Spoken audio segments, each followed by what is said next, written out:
جاهز؟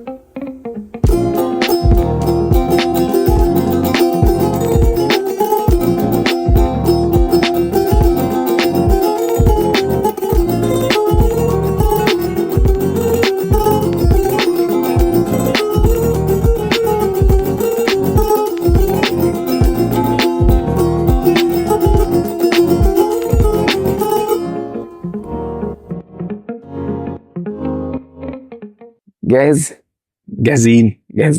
BTS توكس بودكاست مع احمد اشرف. عامل ايه يا ابو حميد؟ اولا انا مبسوط اني موجود معاكم النهارده، يوم مميز. عشان احنا هنتكلم عن حاجات كتيره جدا ممكن تفيدنا.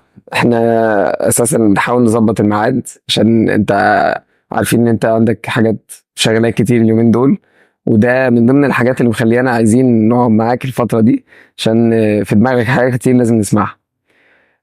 نبدأ في الأول كده نتكلم. أنت عندك كام سنة يا أبو حميد؟ يعني الناس بقى ممكن تديك كمان. هم بيتكلموا مثلا في 25 26. ماشي عشان شكلك صغير. ايوه. طب الصح ايه بقى؟ حقيقي 33. ترو كولر بيطلع اسم كل شخص الناس مسجلاه ايه وبتاع، فطبيعي احمد اشرف، احمد هاي برجر، هاي برجر، حاجات زي كده. لكن الاباتشي غريبه. يعني انت كان نفسك تطلع طيار او حاجه؟ لا، هي كانت فتره الجيش، قضيتها في القوات الجويه في سلاح الاباتشي. فانا من الكونتاكت اللي هناك عرفت ناس، فالناس دي سجلتني بالاسم ده علشان يبقوا عارفيني. احكي لنا بقى عن طفولتك هنا. طفوله. طفوله. لو ده كده يبقى انت بتسترجع حاجات كتير. احنا بدأنا في الطفولة ديت. والدي ووالدتي وجدي، احنا كنا بيت عيلة. جميل. فكانت العيلة كلها متجمعة دايما، مش يوم بنتجمع. كان يبقى أبويا موجود، والدتي موجودة، عمي موجود، مراته، ولادهم، جدي وجدتي. فكنا أسرة ومرتبطين طول الوقت. فكان دي كانت البداية. فهم عملوا جو حلو للطفولة دي، عملوا جو مريح. أنا راضي عن الطفولة دي بشكل أو بآخر، راضي 100%. خصص لي شوية حتة الأب والأم، بابا وماما في الحتة بتاعت الطفولة وعامة، يعني في الطبيعي. بس أنا أشوف أمي، أشوفها إن هي سوبرمان، سوبر وومن. هي عملت المستحيل بجد. هي كانت أم، وفي نفس الوقت بتساعد والدي في أعماله مع جدتي، إن هو عايز يعمل مشروع الأكل أو يخش في مجال الفاست فود. فكان البيت عندنا بينتج المنتجات اللي بتتباع في المطاعم. فكانت شغالة أم، وشغالة أب إن هو طول الوقت مش موجود، وشغالة إنتاج، وشغالة تجارب وتستنج وي وي وي. يعني ربنا يديها الصحة وطول العمر. امين. هي كانت سوبر وومن حقيقي. خلينا بقى نقول بمناسبة بقى ان احنا دخلنا في جزئية الانتاج والفاست فود والحاجات دي. احنا طبعا عارفين ان احنا فاميلي بيزنس. طيب دخلت واستمريت في الفاميلي بيزنس ده يعني عشان انت مجبر عليه ولا انت كنت حابه اصلا؟ كان برضو جزء كده في الطفولة، ان انا من سن صغير 10 سنين كان ابويا بياخدني معاه في كل مرة نريح فيها الشغل. في الاول حابب، وبعدين لما بدأ يلزمني بحاجة عاملها، والحاجة دي انا ما ينفعش اسيبها غير لما اخلصها، فبدأت ابقى عايز ارجع خطوتين لورا. سيبني تاني في البيت. لو الف وارجع تاني. سيبني تاني اروح النادي. في الوقت ده هو لاحظ ان انا عايز ارجع خطوة ورا، فبدأ يديني المهام ويديني قصادها مكافآت. بدأ التحفيز بقى. بدأ يخش معايا تحفيز. ابويا راجل سياسي، حقيقي سياسي. وبيعرف يوجه الناس اللي هم عايزين يروحوا له، بس هم مش عايزين يعدوا الخطوة اللي فيها مرحلة الراحة. الكومفورت زون دي هو بيعرف يخرج الناس منها برضاهم، مش بالجبر، من غير ما يحسوا ان هم خرجوا من حاجه كانت مريحه بالنسبه وتبقى حاببني في الشغل في العموم. لان انا ما اشتغلتش حاجه انا اشتغلت كل حاجه. مم. لوبي شغال، ستيور شغال، على محطه زي الجريل شغال، محطه زي الشوايه شغال، محطه زي الفرايرات كلها شغال، تجهيزات من اصله شغال، كاشير شغال، واحسب واجمع واطرح وودي باقي وخد فلوس ومرتب. مم. ده من وانت الاقي صغير مرتب. يعني. وانا مثلا عندي بالكتير قوي 13 14 سنه مم. كنت بيبقى ليا شيفت في براند عندنا كان اسمه هاي ايس، كان بيقدم الديزرت والايس كريم. في الزمن ده كان ليا شيفت كاشير، هو اتحاسب عليه بعجز وزياده اخر اليوم. في اوفر كاشير مش مدير يعني، مش مثلا حطك لا انت بابي هو صاحب الحكايه وبتاع، لا انا مدير، لا هو حطك في كل حاجه، لا ما كانش خلاك من الاخر تاخدها من تحت. هو الكاشير ده كان اول وظيفه اخدها على مرتب، اللي قبل كده كله كان بمكافآت. يعني اليوم ده انت عملت كويس ممكن تاخد مني حاجه، اليوم ده انت هربت مني شويه او ما عملتش انتاج او اختفيت وسط الناس انت مالكش حاجه. لكن كاشير ده كانت اول شغلانه اشتغلها شيفت كامل 8 ساعات 8 ساعات، وفي الاخر اتحاسب على الشورت والاوفر. فهي كانت تجربه استمرت معايا مثلا سنتين التزام بالفتره دي. خرجت من الجزئيه الصغيره دي، اتعلم بقى ازاي بنعمل الديزرت ده من اصله.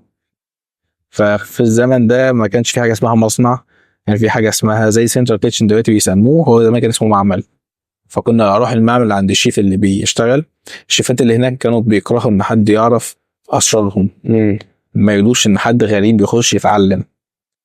فدي كانت تحدي ان انا عايز اعرف ازاي بيعمل رز لبن حلو، ازاي بيعرف يعمل ام علي حلوه، ازاي بيعمل كراميل بتاعه حلو، ازاي بيصنع الايس كريم. فالحاجات دي انا عايز اتعلمها وهم مش هيدوهاني. فقعدت معهم كل يوم، انا قاعد ونوتة معايا وقلم، وكل لما يحط جرام من حاجه اروح اعايره لان هو بيشتغل بايده وعارف هو بيعمل ايه. فانا اشوف هو حط قد ايه واروح احطه على ميزان، شوف كام جرام واقوم كاتب حسب بقى بيصنع ايه. انا قاعد بكتب وامشي بخطواته زي ما بيمشيها هو. لما حراره اللبن بقى كام نزل الرز عليه، فاقوم جايب الترمومتر قايس وكاتب احط قد ايه على قد ايه عشان معايره ثانيه بعد كده على كميه صغيره. فكان كل يوم اخد منه صنف معين من اوله لاخره، وهو مش حاسس، هو مش فاهم بعمل ايه، هو فكرني برسم. تمام، لما يشوفني اقعد اشخبط كده لحد ما اروح البيت بقى تبدا فقره الايه البهدله. اجيب الحلل احطها على البوتاجاز واجيب لبن واجيب رز واجيب كل حاجه وابدا اعاير النسب. عامل معمل صغير في البيت مع نفسك. النسب الكبيره بقى 10 كيلو رز على مش عارف 150 لتر لبن على مش عارف. الكميات الكبيره دي انا عايز ابرمجها لكيلو كيلو كيلو نسبه وتناسب. احنا ست انفار 7 انفار كده في البيت اللي هيدوقوا الحاجات دي. وانا عايز ادوقهم، شوف انا عملت ده صح ولا عملت غير. فالحمد لله كانت من اول مره كل مره الحمد لله تبقى التجربه ناجحه الحمد لله. من بعد لما اتعلمت شويه كده الاساسيات كلها بدات يبقى ليا تاتش صغير في اصناف جديده في الديزرت، في الديكوريشن بتاعها، في اضافتها. في الفتره دي كانت مثلا لسه دخلت حتى 15 سنه، كنت لسه تحت 15 سنه. بعد هاي ايس اتنقلت لهاي بوردر في المطابخ. ففي المطابخ التدريب زمان غير النهارده التدريب بنخش مع محاضرات كتيره فود سيفتي وهايجين، وبعد كده ناخد البروسيجر ونمشي على الاس او سي وسيناريو كتير كده جميل الناس النهارده مترفهه بيه. بس زمان هم صنايعيه بيعلموا واحد يبقى صنايعي. فانت انا غلطت هيديك مثلا بالطاسه في وشك، انت ازاي عملت كده؟ عادي، انا صاحب المكان بس انت عايز تتعلم هتمشي زي ما احنا اتعلمنا. فانا اتربيت في المدرسه الصعبه دي، وفي نفس الوقت بقيت مهندلها دلوقتي في شغلي من غير الصعوبه اللي انا اتعلمت بيها. يعني مش عارف، ما ينفعش تطبق دلوقتي، لا الجيل دلوقتي يسمح باللي حصل معايا زمان عشان يتعلم، ولا عنده المساحه ان هو يتحمل كتير عشان يتعلم حاجه. وشايف ان في تطور دلوقتي خلاني ممكن ابقى اسرع من القديم يعني. بص، كل اللي احنا بنعمله بيزود السهوله في ان المعلومه توصل، ولكن مش لعمر طويل. لذلك بدايه التدريب عندنا بيبقى كل شهر في تدريب تاني، لكن اللي انا عرفته وانا عندي 15 سنه انا ما انساهوش النهارده. ده فرق كبير جدا. طيب انت دلوقتي اشتغلت على نفسك من زمان وبدأت تشوف هشتغل هنا وهعمل هنا وهعمل. بعد ما وصلت ان انت بقيت عارف كل حاجة وبتعملها بإيدك او اغلب الحاجات وبتعملها بإيدك واتنقلت، شفت عن طريق تطور الزمن في حاجات كتير بتتغير. انت مع الحاجات دي انت طورت من نفسك لغاية ما وصلت النهاردة انت ايدك في كل حاجة، ايدك في كل حاجة، بس مش بنفسك، بقيت تعرف تعمل كل حاجة عن طريق ناس بس فاهم في كل حاجة. طورت نفسك ازاي اصلا عشان توصل للمرحلة دي؟ تمام، ده سؤال حلو. هو اي حد عايز يبدا بيزنس محتاج يتعلم، غير المنهج نفسه بتاع البيزنس ده، هو محتاج يتعلم البيزنس في العموم والشمول. فبدات بكورسات كتيره علشان ابدا اخد معلومات كفايه عن الاداره. لما لميت الكورسات وبدات اخد كورسات الاقي نفسي اللي انا باخده انا خدته قبل كده، قمت قايل طب ايه الليفل التاني من الكورسات ده؟ فلقيت اللي بعده الام بي اي، فرحت اخدها من الاي يو سي. عشت فيها دي ايام صعبه شويتين، لان في الزمن ده كان الاي يو سي اللي في التجمع دي في الصحراء. شارع 90 ده كان صحراء، كان صعب جدا الوصول ليه. فكنت انزل 7 الصبح او 6 الصبح، انزل من البيت في بورسعيد، جو شتاء جو تلج، البس جاكيت وبلوفر ونازل ساعان ومتكتك، اركب الاتوبيس اوصل بيه عند اول طريق اسمه طريق السويس، كان فيه الدائري، فاخليه يقف على تحت الدائري واقوم نازل طالع السلم بتاع الدائري، واركب من فوق مواصله توديني اول زهراء مدينه نصر، وبعدين اخد مواصله تانية توديني اول تجمع، وبعدين من اول تجمع اركب عربيه نقل توديني عند اول فيوتشر، وبعدين انزل امشي على رجلي 2 3 كيلو من الباقيين دول امشيهم عشان اخش الجامعه. كانش حد ممكن يتخيل ان في بهدله في الموضوع، ان انا عشان عايز ده وعايز اخد المعلومه بجد. انا عايز اخده ومش عايز اتكلف اكتر من تكلفتها. يعني هقول حاجه بالمناسبه، انت سالت اباتشي وكنت عايز تبقى طيار، انا كنت فعلا عايز ابقى طيار.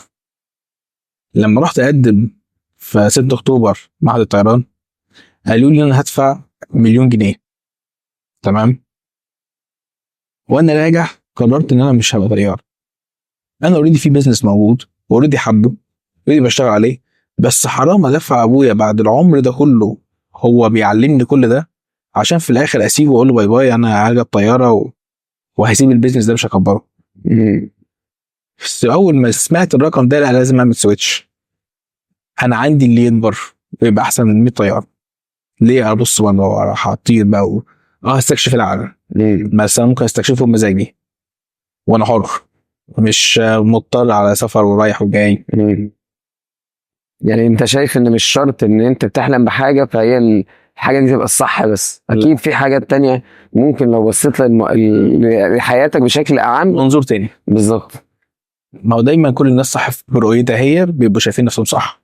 دايما تغير منظورك بس بتشوف ان اللي انت كنت شايفه صح ده لا ده في اصح منه او في اصح من الاصح. معرفتك بالناس هم بيقولوا كنوز. هي كنوز في حاله ان الناس دي تكون تديك فايده، تدي لك ثقافه، تدي لك فكر، تنقل لك خبره.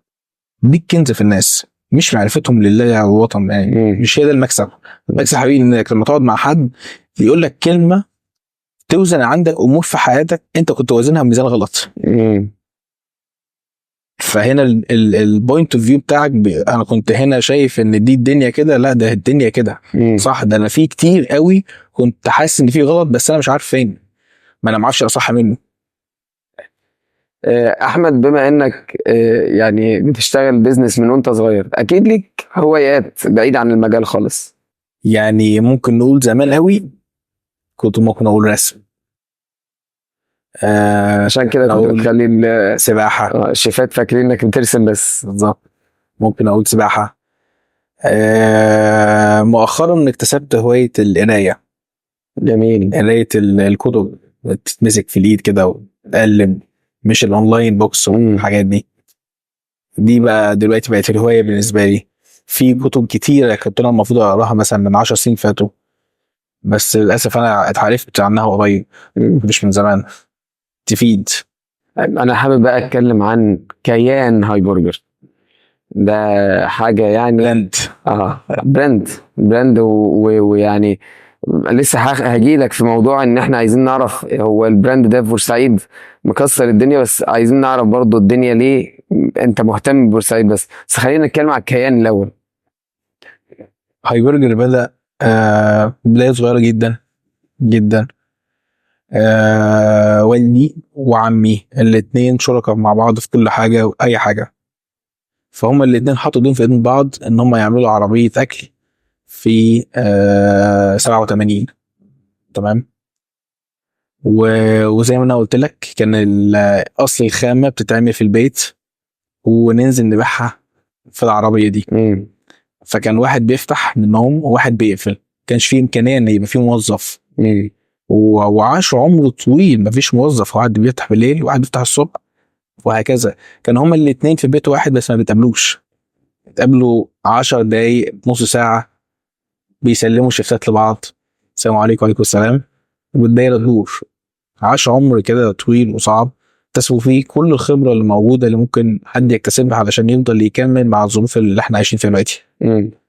وده نقل لي كتير، يعني اللي هم عاشوا ده اتنقل لي. هاي برجر لما بدأ في 87 ما كانش اقوى حاجه في الدنيا والدنيا بتجري عليه، بالعكس احنا كنا بنجري في كل حته عشان نحاول نستقطن العملاء بتوعنا. لكن لما نقلنا بورسعيد كان عندنا محل واحد بس في البلد، هو الوحيد اللي اسمه منافس، او هو الوحيد اللي عنده اصلا عملاء، والباقي كله مش عندوش حد. يعني ايا كان الباقي هو ما عندوش حد. فالراجل ده كان عند والدي زي هدف. الراجل ده كان بيبيع 2000 برجر في اليوم، فقول لك رقم خيالي. فوالدي حط الهدف لنفسه ان هو يوم ما يوصل ل 2000 برداي يبقى هو كده حقق اللي الراجل ده حققه، وبعدين نبص على الليفل التاني. فبالظبط هي سنة واحدة فضلوا شغالين شغالين شغالين شغالين، بيظبطوا الجودة، بيحسنوا، بيعاملوا الناس. هو السر اصلا في مهنة الفاست فود الهوسبيتاليتي، الضيافة. فهم كانوا دايما مهتمين بحتة الضيافة دي اللي ربطت الناس لحد النهارده مربوطين بينا. اللي هم عملوه ده، الضيافة دايما أهم من أي حاجة تانية. والضيافة في فرق كبير بينها وبين السيرفيس.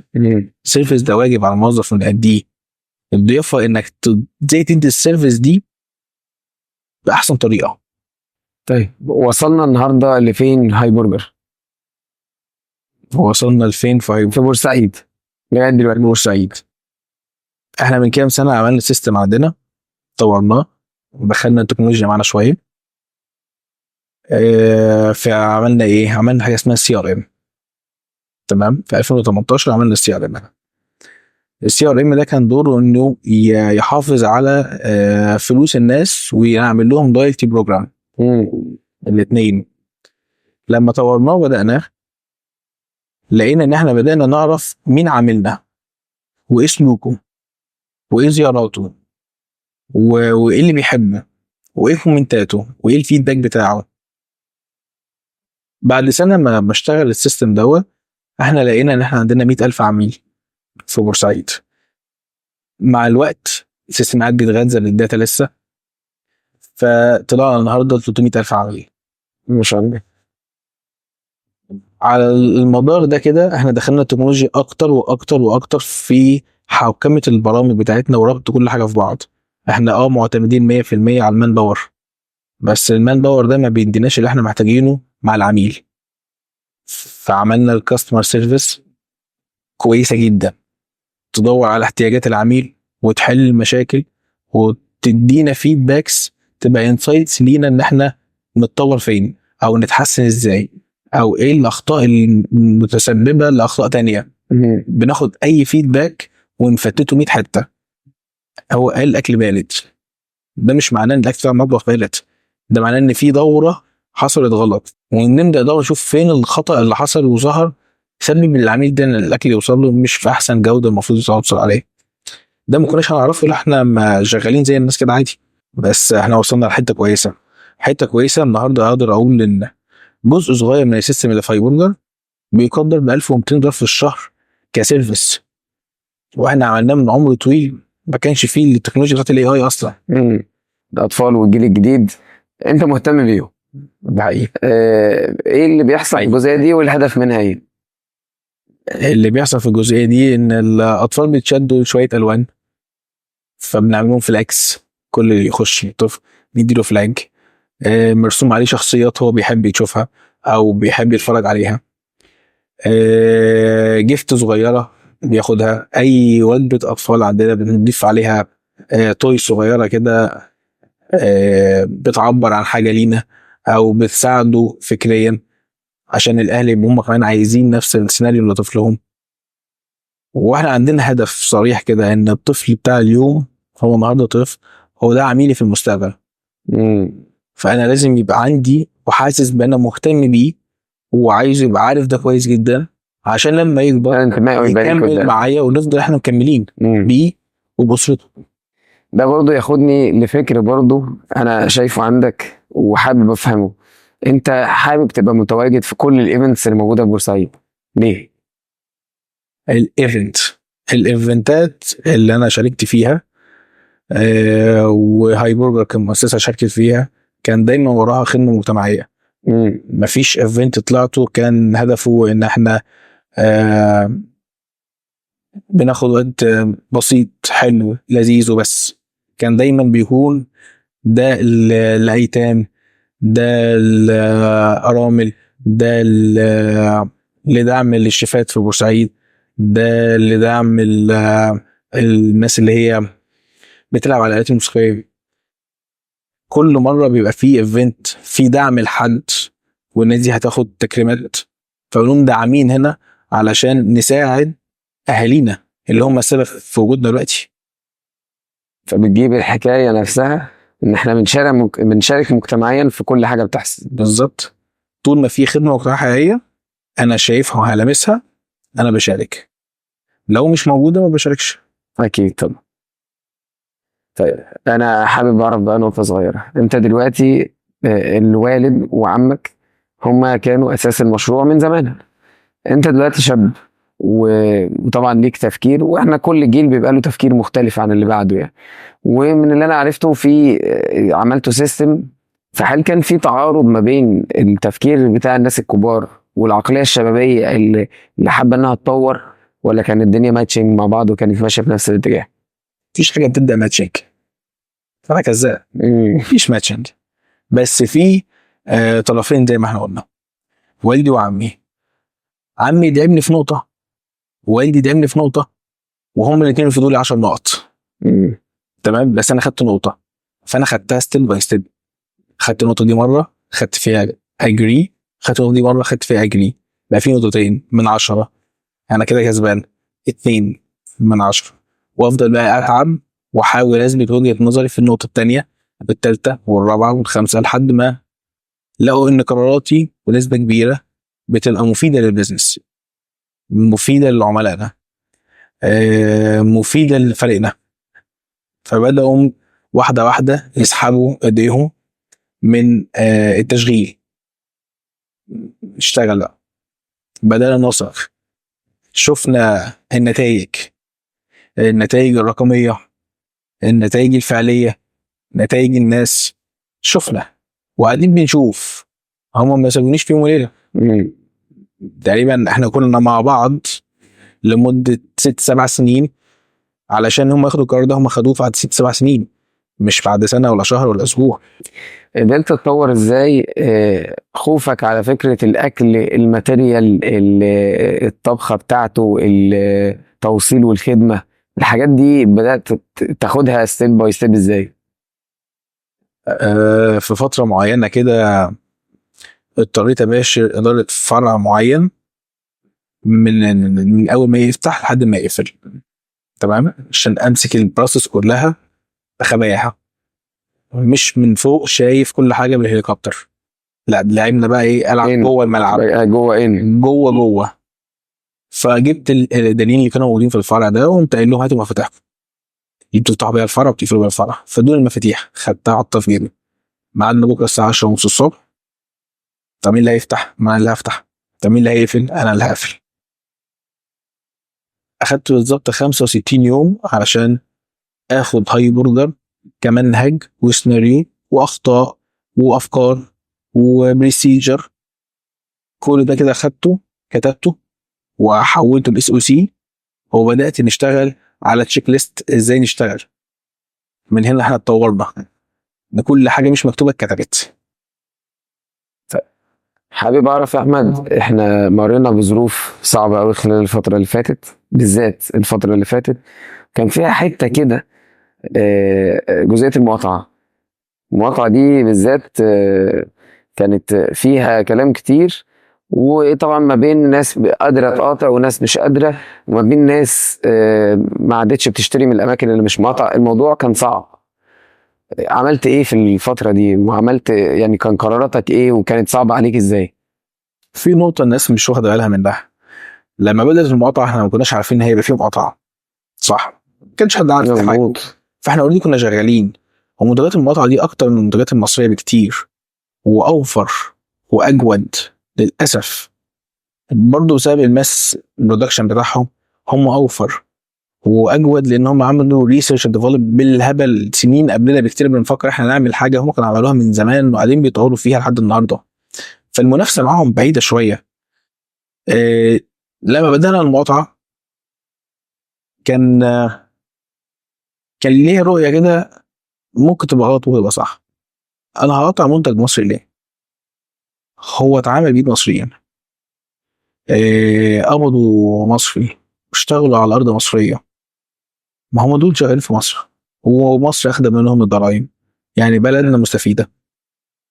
الناس اللي شغاله مستفيده، بيكبروا في اماكنهم مستفيدين. فانا كنت شايفها من الحته دي. انا ما بشتريش منتج مستورد، ده من مصر، مم. بينتج في مصر، مش بيجي ويتشحن في حاويه ويجي لنا هنا واحنا نشتريه. لو هو كده احنا نقطعه، لكن احنا هي مش كده. ولو ولو الناس اللي فعلا قطعت المنتج بجد، واحد ماسك ايفون، طب انت ماسك ايفون هو مقطع ازاي؟ ده صريح، مم. منتج امريكي صريح. فانت ازاي تقوم مقاطع ماسك الايفون، ولما بينزل اللي بعده راح تشتريه، ولما هينزل اللي بعده راح تشتريه برضه؟ بيدي لك حاجه مش هيدي لك حاجه ثانيه. فهنا فين المقاطعه؟ ولا هي المقاطعه جت في منتج معين ده اللي اتقاطع وبقيه المنتجات لا؟ لا طبعا المقاطعة على كل المنتجات الأجنبية إذا أنت عايز تقاطع. يا اما ما فيش مقاطعه خالص. مم. يعني مش هتقول بلاش مش عارف كذا بس ده يمشي، بلاش كذا، احنا مش هننافق بعض. ومع ذلك احنا كهاي برجر دخلنا منتجات مصريه. المنتجات المصريه دايما فيها مشكله، يا تيست مش احسن حاجه، يا كواليتي مش احسن حاجه، هي وفره مش موجوده، تجيبها المره دي وتجيبها المره اللي بعدها، يا سعر اغلى كتير كتير كتير كتير عن المنتج المستورد او المنتج الاجنبي او المنتج المقاطعه، كتير فرق. مم.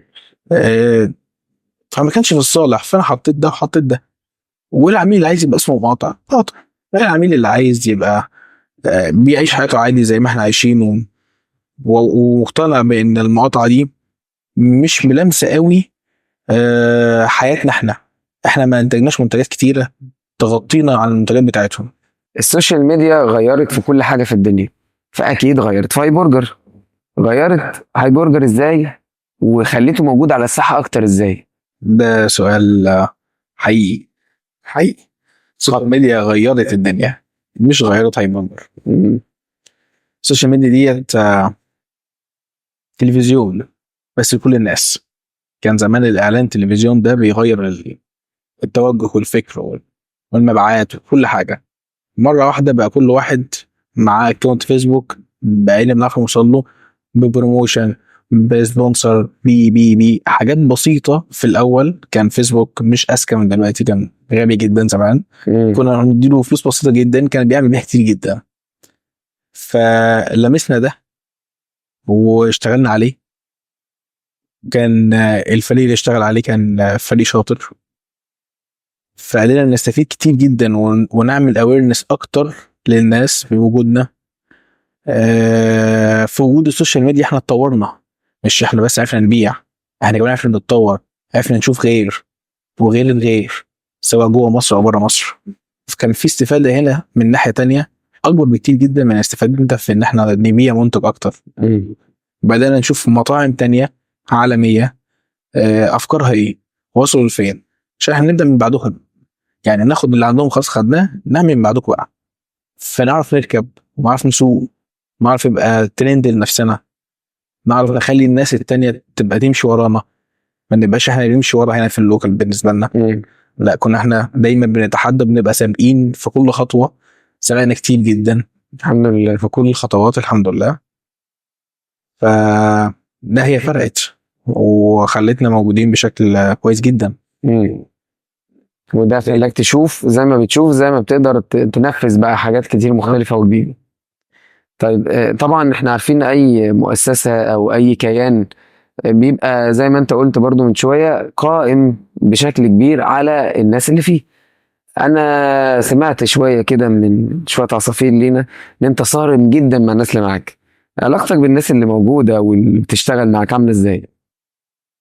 ايوه، هو فعلا الناس المان باور بالنسبه لنا هو اهم. ويعني ايه صارم؟ عشان بس ايه، لحسن الناس تفتكر صارم ده يعني عصبي وخلاص، شديد وخلاص. لا، ليها معنى صارم. هو انا عصبي جدا، مش عصبي بس، انا عصبي جدا، لكن انا ما بطلعش عصبيتي على حد، ده بيتعبني انا. لكن انا الموقف البسيط الصغير اللي بشوف فيه مش صح انا بتعصب انه يحصل عندي. ليه؟ دايما ليه دي عندي سباقه. ليه؟ لان انا لو عرفت ليه هعرف احل. بس لما اوصل ان انا اقول ليه، انا ببقى خلاص جبت اخري في العصبيه، وانا ساكت وشكلي كده جميل وهادي بس انا من جوه انا ولعت. انت ازاي مسكت المقشه دي من غير ما تلبس جلافز؟ انت ازاي عملت كده؟ انك عارف اللي ورا اللي حصل ده هيحصل وراه حاجات تانية بالزوامع. فطب انت ازاي مسحت الفوطه انت مش غاسلها؟ ازاي جالك عقل؟ ازاي قلبك جابك ليه كده؟ ازاي؟ فانا من كتر ما شفت غلطات الناس، لان بيجي لنا فئه من الشباب ما بيعرفوش كتير ولسه اول مره يشتغلوا في حياتهم، وكمان ما كانوش بيشتغلوا في بيوتهم. اقل حاجه يعني هو حتى في البيت هو ما شاركش في البيت. فده بيبقى صعب جدا انك تعلمه شغل، انت بتعلمه اول بيزكس. انت بني ادم، عليك 1 2 3 4، ليك 1 2 3 4، ورقم 1 لازم تبقى منضبط. لازم لما نعلمك حاجه تبقى انت بتتعلم علشان تكمل على السيره دي، مش بتتعلم علشان تمشي لنا اللحظه اللي بنتكلم فيها وتاني يوم انت ما قلنالكش حاجه. بس الغالب ان اللي بنقوله النهارده بنقوله بكره، بنقوله بعده، وهي ذكر فانما الذكرى تنفع المؤمنين يعني. لا، فعملنا بقى هنا حاجه اسمها اداره التدريب. اسمها اداره التدريب. اداره التدريب دي دورها ان هي كل شهر تدرب الناس كلها تاني كانهم ما حضروش تدريب قبل كده. ده بيكلفنا كتير جدا، يعني اغلى اداره تصرف عندنا فلوس مش اداره المطاعم، هو مش الكاستمر سيرفيس، هو مش الماركتينج. كل الناس دي تكلفتها عندنا مش اعلى حاجه، لكن اداره التدريب دي اعلى اداره بتصرف، لان بندرب فيها الناس كلها وبنعيد تدريبهم مره واثنين وثلاثه وعلى طول وكل شهر. بعدين بننزل عليهم اوديت خارجي، ناس من بره يعملوا زي العميل الخفي. ناس من بره تدخل تقيم على تشيك ليست، تمشي على تشيك ليست واضحه وصريحه، النقطه الفلانيه اتعملت وما اتعملتش، النقطه الفلانيه اتعملت وما اتعملتش، النظافه، الاكل، الجوده، السيرفيس. في اعلى من كده؟ ده كل الكلام ده اللي الناس عارفاه. في اصعب من كده مهم، الفود سيفتي السايكل بتاعته دي دايره صعبه جدا، مع ناس مش عايزه تعرف الصح من الغلط بسهوله، وبنجبرهم اللي على الصح مش هم عايزين يعملوه، احنا ضاغطين عليهم ان يبقى فيه صح. كنترول عالي جدا، اوديت كتير جدا، سيرفي كتير جدا، ناس كتيره جدا بتشتغل عشان الناس تقدم الخطوات في شكل صحيح نضمن بيها ارواح الناس للعملاء بتوعنا. لان الفود سيفتي عادي جدا، انت ممكن تاكل سندوتش وتموت عادي. شويه خطوات غلط من غير ما عشان نقول بقى نحط سن، انت تموت من البكتيريا اللي احنا ما بنشوفهاش. مش معنى ان احنا غسلنا ترابيزه ومسحناها ونشفناها ان هي معلهاش بكتيريا. ده مفيش الكلام ده. في ديتيلز خفيه احنا ما نعرفهاش بس بتفرق. كل الفرق انت هنا على وشك في بكتيريا اسمها ستاف. انا لو جيت مسحت وشي كده من غير ما اقصد ولمست اي منتج من منتجات الدقيق، عيش، مخبوزات، اي حاجه دقيق، اي حاجه من منتجات الالبان، الستاف دي بدات تبقى مضره. هي على وشك مش مضره، لكن انت لمست ولمستها في منتج. طالما احنا في حراره الغرفه فهي ده الوقت بتاعها ان هي تتعايش وتتكاثر وتزيد وتبقى اكثر ضرر. كل قد ايه؟ كل 20 دقيقه. فكل 20 دقيقه لازم نعقم كل حاجه تاني. كل 20 دقيقه لو فلت ال 20 دقيقه دي احنا بدأنا يبقى الاكل بتاعنا ممكن يكون مضر بالنسبه للناس. ممكن يبقى مضر كده. وال 20 التانيه الضرر بيزيد. فالفود سيفتي هو ده بيقرقنا، بيخلينا مش مرتاحين لحد يغلط وما يعقمش، لحد يستعمل كيميكال غلط في التعقيم. لان البروسيجر ما كانش عليه صح. ازمنه الاذابه وازمنه التجميد ودرجات الحراره اللي احنا بنتعامل فيها لو خلفناها هنبقى برضه سبب من اسباب مشاكل عند الناس. فهنا التدريب برضه ده دوره انه يحافظ على امن الغذائي وامن ارواح الناس اللي شغاله معانا والناس اللي بتاكل مننا وعملائنا واحنا، لان احنا بناكل من هايبرجر. يعني ما فيش يوم بيعدي من غير ما ناكل من هايبرجر. طيب بما اننا بنتكلم عن الاستاف نتكلم عن محمد علي رحمه الله عليه. محمد علي الله يرحمه. محمد علي معايا الله يرحمه مثلا 14 سنه 15 سنه، الله يرحمه. عمر طويل. محمد من الناس اللي علمتني شغل،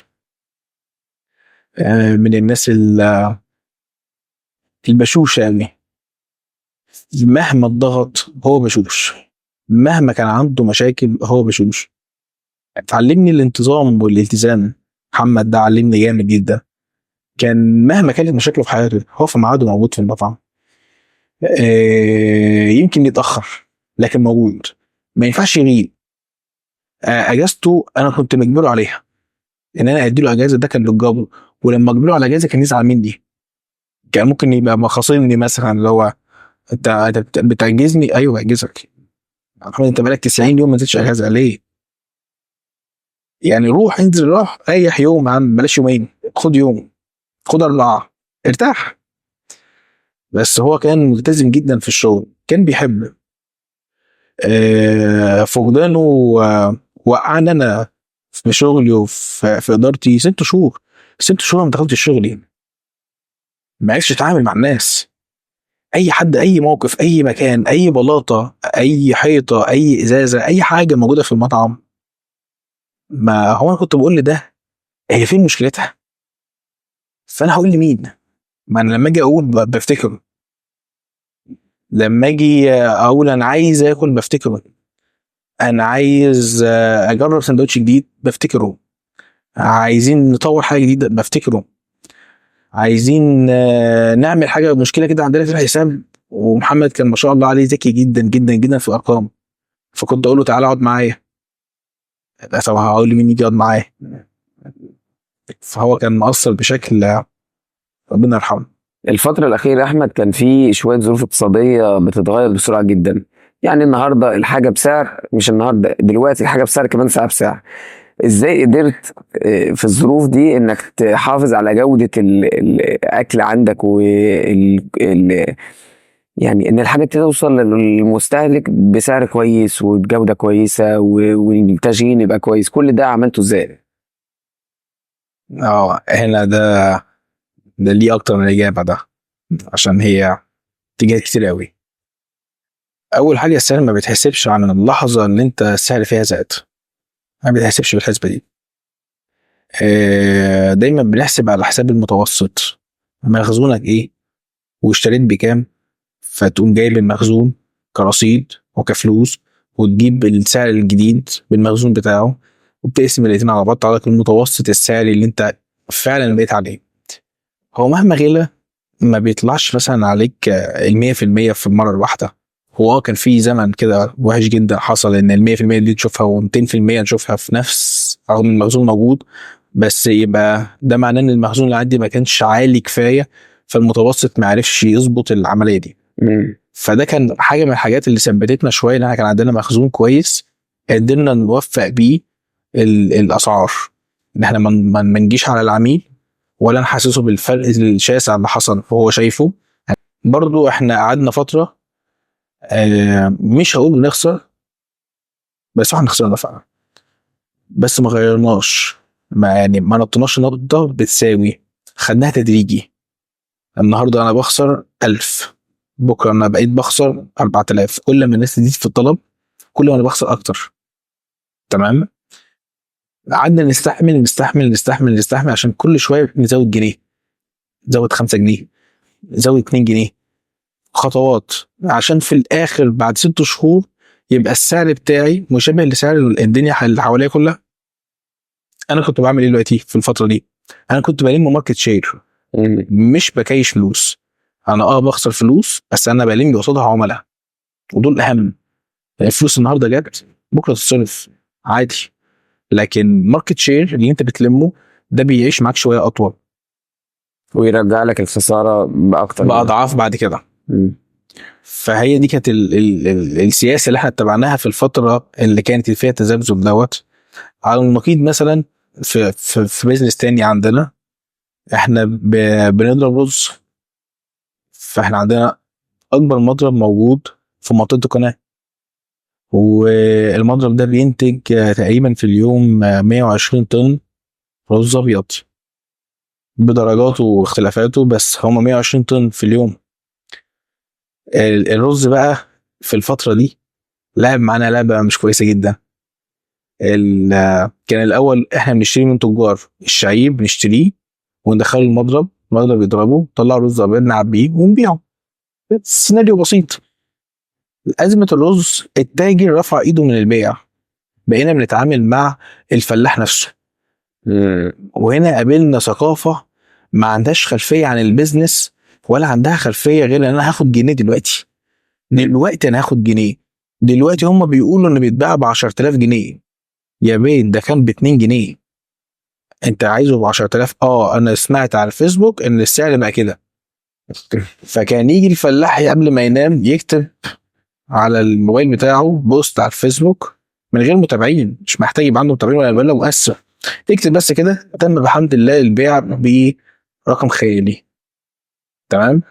احنا هننام هنصحى هنلاقي كل السوق فوق الرقم الخيالي ده 100 جنيه. يعني لو قال 10,000 بقى 10,100. وكان فعلا الرز بيزيد معانا بالساعة وممكن أقل من الساعة. كل ما حد يكتب بوست كل ما نقابل السعر زيادة. بقت ماشيه بالاشاعات، اشاعات وبس. لو كانوا قطعوا النت عننا في الفتره دي الرز ما كانش غلى كان فلوس زي ما هو، وما عادش في تجار بتتحكم فيهم. هم عايزينك وانت عايزهم، لكن الفلاح هو مش عايزك، انت اللي عايزه. لانه عارف يصرف بضاعته بايا كانت الطريقه هيصرفها. هو معاه فتره تخزين طويله، مش هيبوظ مده طويله جدا لحد ما يطلع عليه الصيف التاني فبراحته. فاحنا في ازمه، فانت بتشتري باي سعر. كان بيتوكل لينا شويه جهات كده عايزين مننا طلبيات عشان نفك الازمات في 3 محافظات.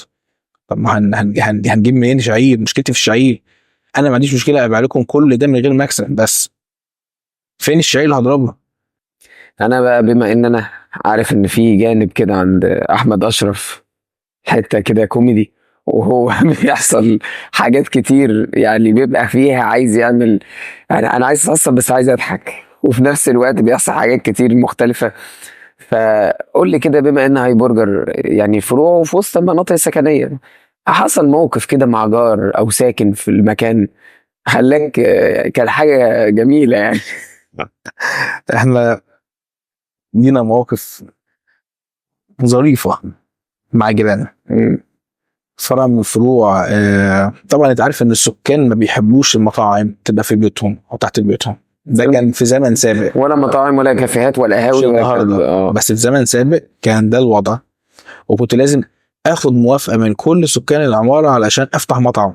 يعني تتكتب موافقه وكله يمضي وتروح الحي عشان الحي يديني رخصه. تمام. فالحمد لله احنا اخدنا رخصه بحكم ان احنا مالكين للعقار، فمش محتاجين موافقه السكان. بس السكان دول كانوا عايزين قبل ما ناخد العقد الازرق كانوا عايزين ندهن العماره،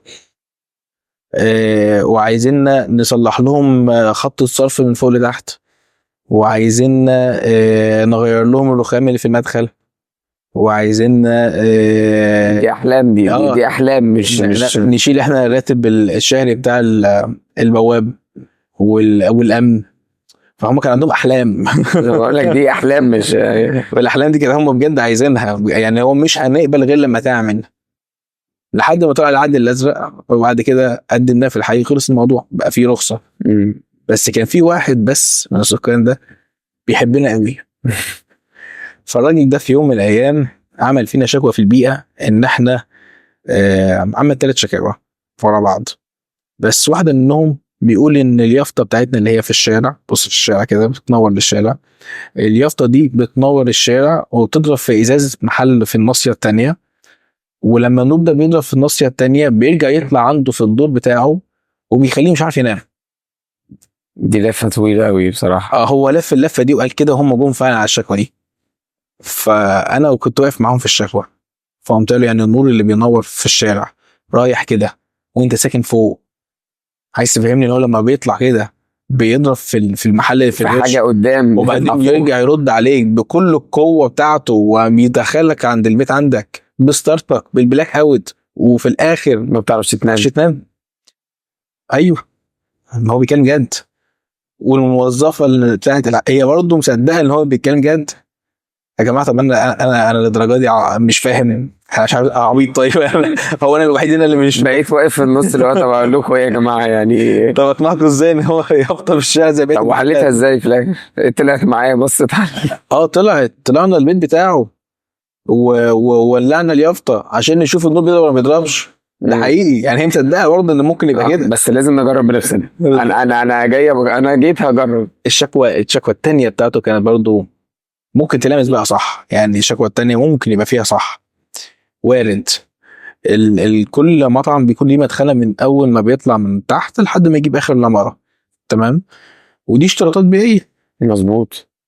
فعلشان اطلع 11 دور فانا كده هركب فوق العماره دي موتور كبير جدا يقدر يسحب من تحت بقوه قوي ويمشي في خط لحد ما ياخد الدخان ده يطلع بره.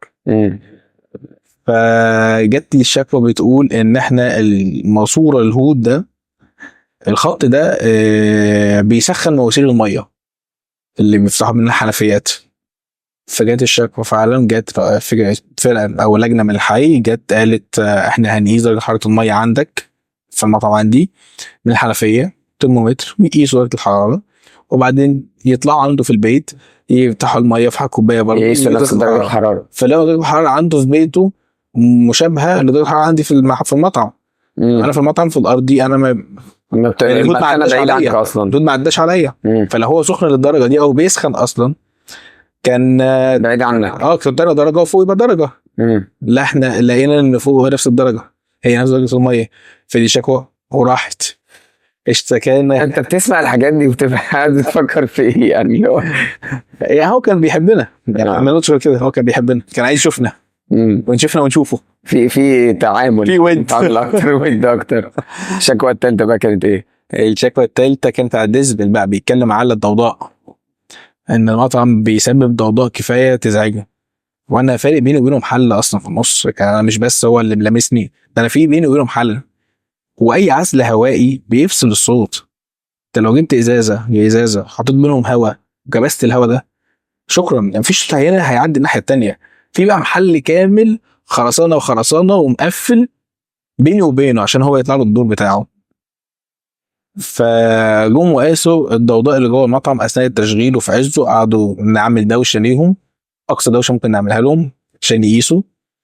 ولقينا ان احنا اقل من الدرجه دي، اقل من الدرجه المنطقيه والقياسيه المصفى القياسيه نازله بدرجه. انت مش فاتح دي جي مثلا جوه احنا المكان؟ اقل من المفروض نكون عليه 4.5 درجه. احنا بعيد جدا، احنا بعيد كل البعد، حتى واحنا بنعمل دوشه وبنعمل دوشه مفتعله. هو مش طبيعي. احنا بنحاول نحسس ان اهو نعمل كده تاني، بنزعق وبنخبط وبننزل منتجات وزيوت في القلايات، صوت القلايات وصوت الجريلات، كل الاصوات اللي موجوده ده عندنا. غير ان في فرق بينك وبينه اصلا. في فرق بيني وبينه، وفي ناس تانية كانت بتدعمنا. احنا زي ما جيراننا كانوا حلوين، احنا العملاء برضه حلوين. العملاء بتوعنا هم راس مالنا. فبرضه كان لازم نسمعهم في حاجات كانت كتير مختلفة. بطلب حاجة اونلاين او بطلب بالتليفون، فبيجي لي الاكل دليفري او في الصالة، فانا بسمع كومنتس من العملاء. جاي اكل اكله حلوه، انا دافع مع قرشين وجاي اكل، وبعدين انا جاي عارف هاي برجر هاكلني حاجه حلوه. فحسيت ان انا اتخذلت في اللي كان بحلم ان انا هاكله. فسمعت ايه بقى في الحاجات دي؟ حاجه قريبه ولا حاجه بعيده؟ لا يعني قول. لا قول لي حاجه كده وحاجه كده. هاي برجر قديم يعني في ثبات في شكاوى كده معينه. في عملاء الفتره من 3-4 سنين كده بدأوا يظهروا.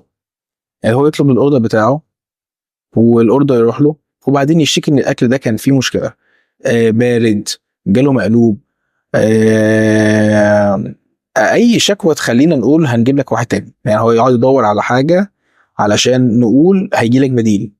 تمام، بيعظم في كل الكلام علشان في بديل جاي لك. بس شرط البديل عندنا ان احنا هناخد القديم عشان ندور فيه نشوف ايه الغلط وجا منين. فيقول لك انتوا عايزينه ليه؟ انتوا هتبقى يقول حد تاني يا ريت انتوا عايزينه ليه، يا ريت دي يعني هنشرح له احنا عايزينه ليه. لكن هو لا، انا رميته في الزباله.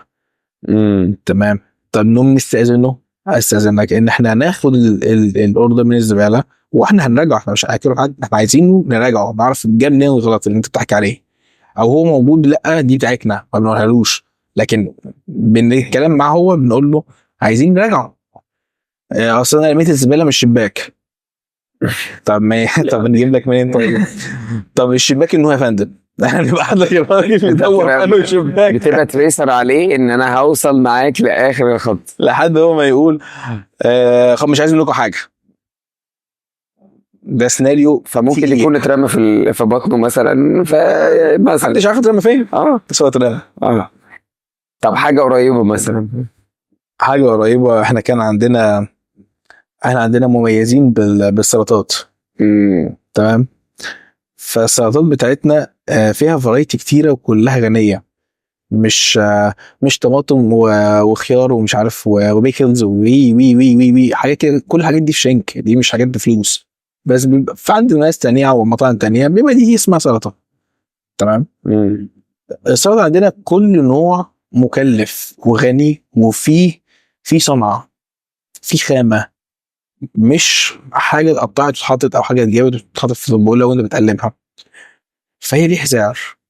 السعر ده زودناه 2 جنيه لما حصل ان المصنع الباكنج اللي بنشتغل معاه في الطبق بتاع السلطه ده قفل وفتح، وبقينا هناخد من مصنع تاني بيورد الطبق ده قريب منه بس اكبر 150 جرام.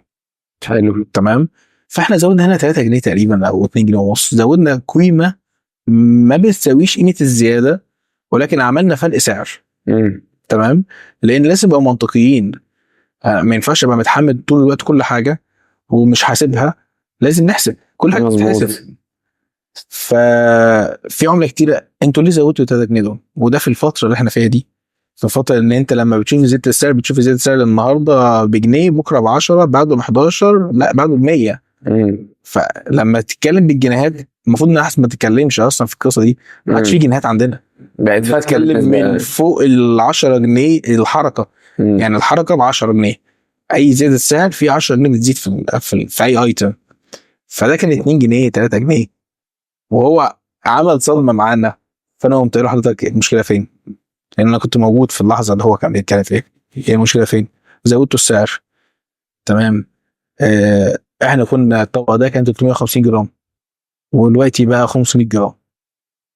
طب وريني الطبق.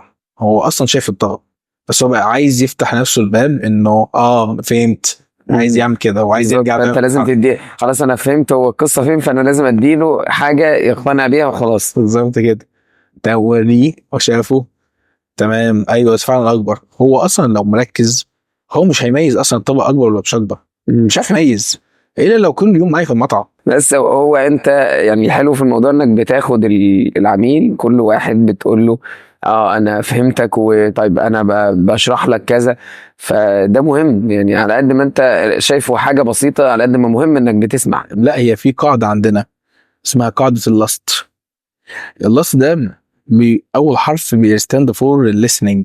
لازم تسمع كويس للعميل، لازم تسمع وتسمع وتسمع وتسمع، روح تاخد. حتى لو اللي بيقوله ده غلط انت مش المفروض تبرر له، احنا المفروض نسمع. تمام. وبعد ما بنسمع بنعتذر له عن سوء فهمه او سوء فهمنا ليه.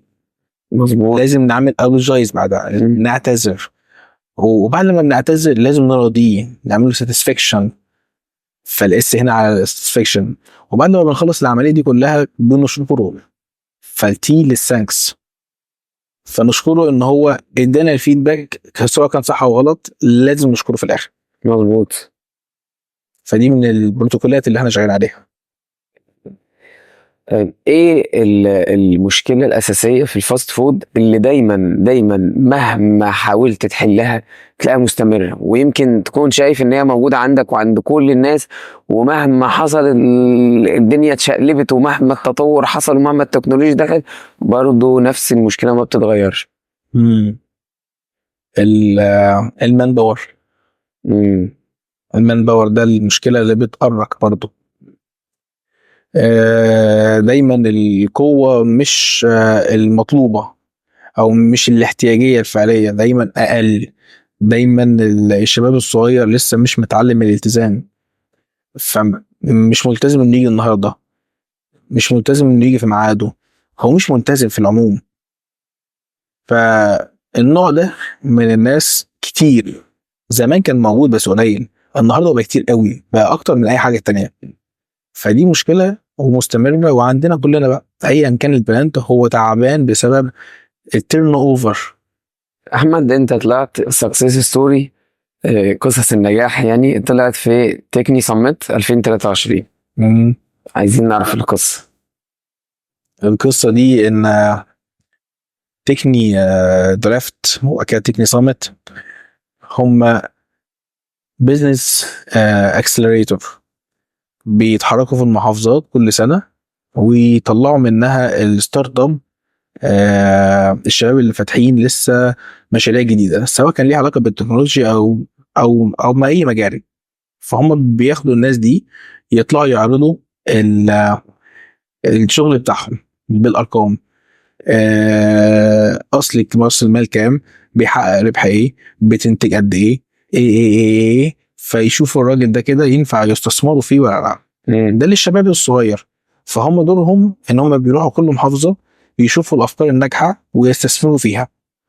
وبيبقى في كل محافظه بيطلعوا سكسس ستوري واحده في كل سنه من كل محافظه، يطلع يتكلم عن الخبره بتاعته عشان ينقلها للشباب دول واي شباب تانية بتشوف المؤتمرات دي. فهم في 23 اترشحنا ان احنا نطلع ونتكلم كهاي برجر عن سكسس ستوري. ورحنا وكان هما مدين لي تايم مقفول كده 20 دقيقة لازم اتكلم جواهم.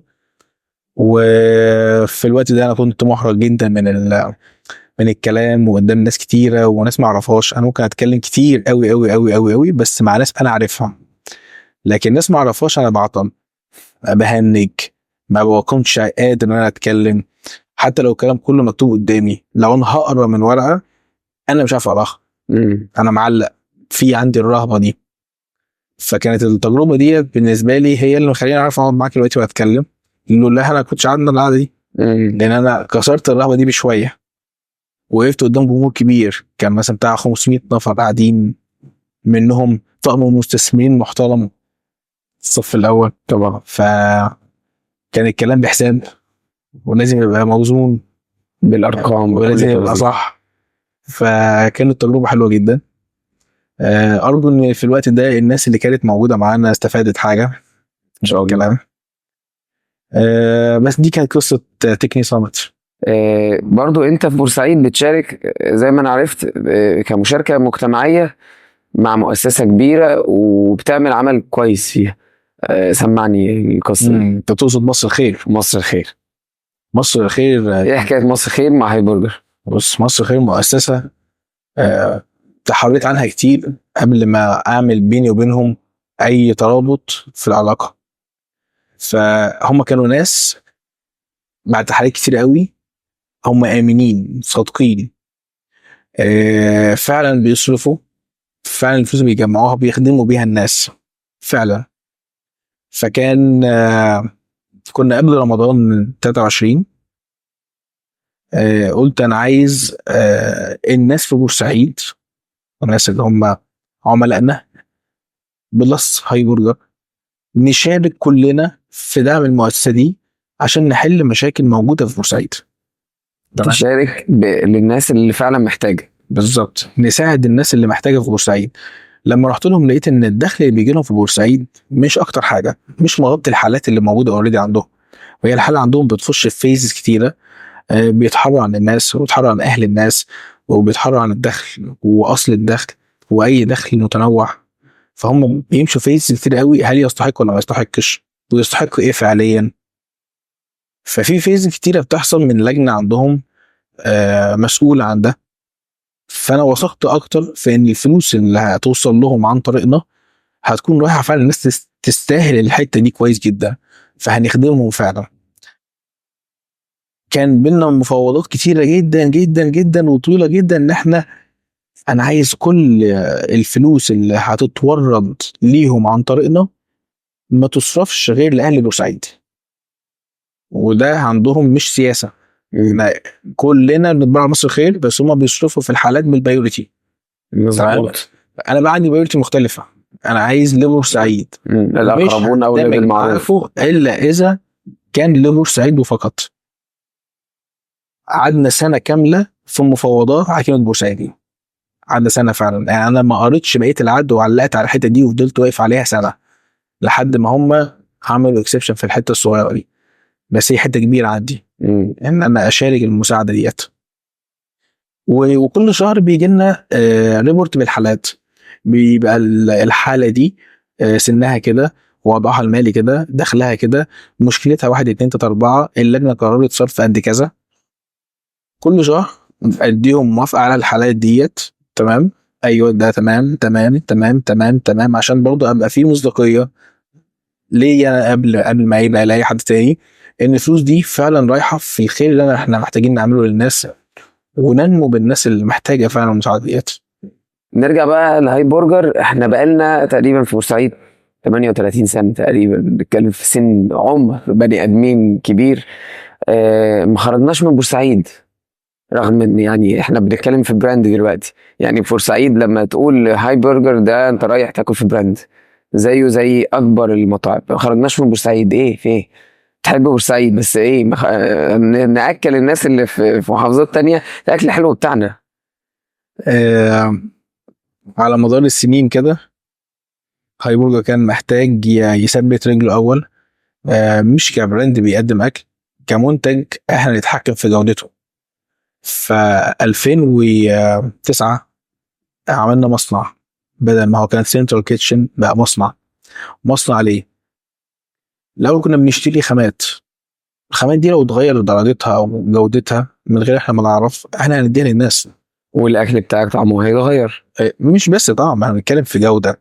الطعم حاجه والجوده حاجه، لكن دي حته الناس تختلف فيها. بمعنى ان الجوده هو الخامه واصلها وخطوات انتاجها. تمام، هل انت ماشي على الاشتراطات بتاعت سلامه الغذاء؟ هل انت ماشي بالنسب بتاعت المواصفات القياسيه؟ دي الجوده، دي حته الجوده. لكن حته الطعم دي بهارات، دي قصه ثانيه خالص. فالطعم مش هيفرق بقى عشان في بهار هيتغير. في اضافات كتيره ممكن تضاف للمنتجات المصنعه، احنا ما بنضيفهاش لان احنا اللي بنصنعها. لكن لو انا بشتري من بره فانا هشتري بيها وهي مش كويسه للناس بتاعتنا. فكنا لازم نعمل حاجه نتحكم فيها في الجوده مش الطعم. وبعد كده اشتغلنا، وكل مرحله بنعملها انت لازم بعدها تقعد سرفايف كده شويه وتستقر على وضع معين، بعد كده تاخد خطوه تانية. فالخطوه التانية اللي بعدها قلنا احنا عايزين ننتج منتج استراتيجي. ليه بقى استراتيجي؟ علشان الفاست فود ممكن يبقى رفاهيه، فطب هيبقى الدخل بتاع هايبرجر هنقفله؟ لا مش هنقفله، معانا ناس كتيره شغاله، في بيوت كتيره مفتوحه.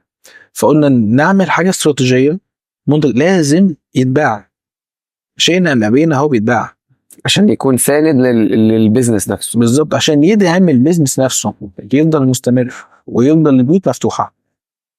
فدخلنا بقى سكه ان احنا نبني المصنع ده او المضرب ده، وده خد مننا وقت كتير جدا وكشف له عالي قوي قوي قوي قوي. يعني كده دخلت في مبدئيا صناعه الخامه اللي انت بتشتغل بيها عشان الجوده بتاعتها، وكمان مصنع للحوم، عملنا مضرب للرز. طيب ده بقى ياخدني لنقطه، انت بتحلم لهاي برجر بايه في المستقبل القريب قوي قوي؟ عشان انت عارف انا بحب ابقى حاجات بسرعه. بس هو كل واحد بيبقى عنده هدف كبير، تكتيكال، هدف كده، هدف تكتيكي كبير. تمام. الهدف الكبير بتاعي هو بيقول ان انا عايز اوصل بهاي برجر ل 35,000 فرع. 35,000 فرع ده هدف نوصل له بطرق كتيره. تمام. لكن الهدف الكبير ده مش معناه انه بكره هيتحقق، لكن الخطوه الاولى في انه يتحقق بعد لما خلاص بقى معانا الاستراتيجيه ومعانا مصنع اللحوم اللي يدعمنا نشغل 10 20 30 100 فرع، كل ده ينفع يطلع لان بقى في اساس، في ارض صلبه احنا واقفين عليها، ينفع بعد كده كل حاجه تشتغل. فاخدنا خطوه نكون في ايقونه. يعني انا عشت عمري لما نيجي نطلع رحله تبع المدرسه بيودونا سيتي ستارز طبعا. فيعني احنا الجدول بيقول سيتي ستارز، مدينه مصر يعني سيتي ستارز بالظبط. فاحنا لازم سيتي ستارز، ولازم السينما سيتي ستارز، ولازم الفود كورت على سيتي ستارز طبعا. فاحنا عشنا الطفوله دي او الجو ده وما شفناش غيره في الفتره دي. فهو ايقونه المولات، هو الطب بتاعهم، وكله استنبط منه المناهج بتاعته وعملوا بيها المولات اللي ماشيه في مصر كلها. مظبوط. فكان من الاحلام ان احنا نكون في مكان زي ده، اللي هو الاصل بتاع الانترتينمنت. فالحمد لله ربنا وفقنا ان شاء الله ان احنا نكون موجودين فيه. طبعا انت في البيزنس وفي حياتك اتعلمت من ناس كتير، اكيد اكيد. ممكن والدك، عمك، شخص ما، محمد رحمة الله عليه، اي حد، في حد منهم كده قال لك نصيحة زي ما بيقولوا ايه، بقت حلقة في ودنك ما بتنساهاش؟ حابب اسمع دي. النصيحه اه. لا، الواحد اخذ نصايح كتيره ما التزمش بيهم كلهم، بس هي في من النصايح كده اللي والدي ادهاني، طبعا مش من قريب، ده من عمر طويل. هو قال لي ان حبيت تعمل حاجه صح ما ينفعش يبقى في السيناريو ده اصح من اللي انت هتعمله. لو هتعمل الصح ما يبقاش فيه اصح منه، وان كنت هتعمل غلط ما يبقاش فيه غلط منه. بس في الناحيه اليمين انت هتحصد ثمار ده، في الناحيه الشمال انت هتحصد العواقب دي لوحدك.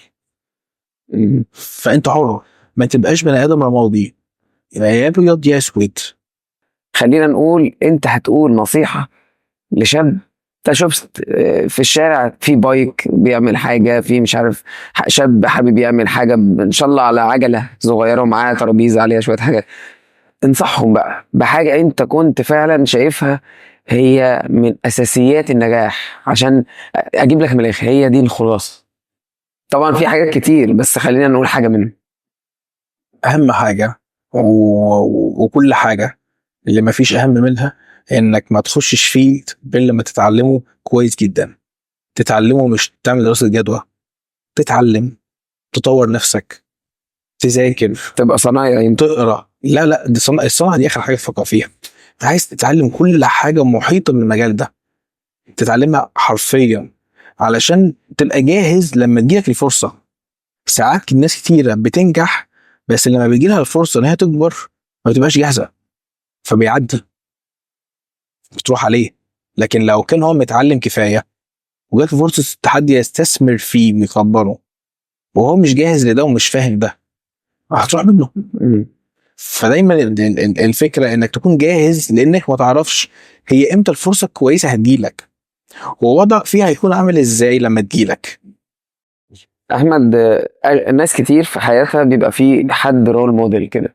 خلينا نقول في انت كراجل بيزنس، في البيزنس بتاعك اكيد في كيان انت شايفه رول موديل. ممكن هاي برجر ممكن يبقى على نفس الشكل او نفس الخطى او نفس بعض الديتيلز من جواه. ايه هو الرول موديل بتاع احمد في البيزنس بتاعه؟ احنا عندنا مثل بالعربي كده يا جميل، بيقول لك ايه؟ بيقول لك اللي ملوش كبير بيشتري كبير، صح؟ مظبوط. بس ما ينفعش الكبير ده يبقى هوا، هو لازم يبقى كبير بجد على ارض الواقع، هو موجود وقوي وانت عايز تكون شبهه واكتر منه، بس هو ده مشى خطوات كتيره عشان يوصل لده، فانت عايز تمشي خطواته وتقوي منه كتير عشان تعرف تنوفيت من بعديه. ما انا مش هانوفيت وانا هنا وهو هناك، لا هو لازم ابقى فوق معاه عشان انوفيت عليه، صح كده؟ مظبوط. ففي شخص اللي هو اسمه ري كروك. ري كروك هو الراجل اللي اشترى ماكدونالدز، مم. مش صاحب ماكدونالدز، هو الراجل اللي اشترى ماكدونالدز. هو كان راجل بياع ومش اشطر حد بياع خالص، ولكن هو خد ماك من ان هو مجرد مطعم فرع بينتج منتج كويس بسرعه واضحه وصريحه، لانه يكون انتشاري واكسباند سريع جدا جدا جدا، ويبقى فيه سيناريوهات بتثبت الجوده، بروتوكولات بتحافظ على الناس. فهو عمل معادله صعبه في زمن قليل، هو بادئ عمره فوق ال50 سنه في كلمه ماك، مش في حياته، في حته ماجد دي كده الوحيده من فوق ال50 سنه. وقبل ما يموت هو ميت بعدها مثلا بزمن قليل جدا، اقل من 10 سنين، خلى فرع واحد يبقوا تقريبا 25 فرع تقريبا. والرقم ده انا مش بيرفكت فيه قوي، مش واثق فيه قوي، بس ممكن يكون اكتر من كده كمان. فانا شايف ان ماكدونالد كبراند، مش بالسياسه، كبراند، ك ك كف مجالي، هو انا بتعلم منه، فهو الرول موديل بتاعي هو، وعايز ابقى هو واكبر منه ان شاء الله باذن الله. طيب انا عايز اعرف في اخر القعده بتاعتنا دي، انت راجل النهارده على سلم النجاح، عشان برضو كل شاب هيبقى بيفكر انا فين من النجاح اللي انا بحلم بيه. انت النهارده على سلم النجاح، في اوله في نصه في اخره، شايف نفسك فين؟ محدش بيقول على نفسه هو ناجح ولا فاشل، انت تقيم، الناس العملاء بتوعنا يقيموا، اللي بيسمعونا النهارده يقيموا، مش انا اللي اقيم، محدش بيقيم نفسه. بس شايف ان سلم النجاح نفسه اه تعبت عشان تطلع عليه خطوات، ولسه هنتعب. يعني انت سايب للعملاء بقى هم اللي سايب للناس، مش العملاء بس، سايب للناس، ده تقديم عن شخص بيشوفوا منه جانب. فلو بنتكلم في البيزنس، لا احنا لسه بدري، احنا لسه هنطلع كتير ولسه ياما هنتعلم. يعني شايف ان هو سلم ملوش نهايه؟ مفيش نهايه للعلم. فهل هنيجي زي بالبيزنس؟ اكيد لا. مبسوط يا احمد ان انا كنت معاك، ويعني كنا حلقه فيها كلام كتير قوي حلو وكلام كتير قوي مميز، اللي هيسمعه فعلا هيستفيد منه زي ما احنا كنا فعلا نتمنى. وتعبناك وقدرنا ان احنا نجيب ميعاد في وسط ايام ضغط وشغل، وبنتمنى لك التوفيق للفرع الجديد في مكان احنا كلنا مبسوطين ان احنا هنقدر نشوف فيه هاي برجر، لان ده مكان كبير واسم كبير جوه المكان هيقدر يخلينا فخورين. انا داخل المكان في القاهره واقول انا من بورسعيد داخل باكل عند مكان فعلا بيعمل اكل حلو ومن بورسعيد. كنا في بيت اس توكس بودكاست مع احمد اشرف. احمد بالنسبه لي ما اعرفوش احمد، اعرفه رفعت. ايوه معلومه جديده، طلع لي بطاقه. ايوه قول لي انا كده يعني يبقى حافز بالنسبه لهم ان السن ده ممكن يكون عامل حاجه. بس عندي نقطه، هو